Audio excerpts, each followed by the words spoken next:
तो नमस्कार दोस्तों, जैसा कि मैंने अपने पिछले वीडियोस में डाला था कि वो एक किनारे जो फिशिंग बोट आई थी वो कैसे डूब के आई है।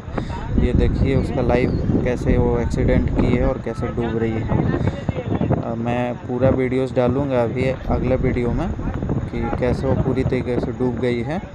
अभी के लिए आप लोग देखो कि ये क्या है, कि कैसे धीरे धीरे करके ये डूब रही है। तब तक के लिए आप लोग लाइक और सब्सक्राइब करें ताकि और भी वीडियोज़ मैं डाल सकूं।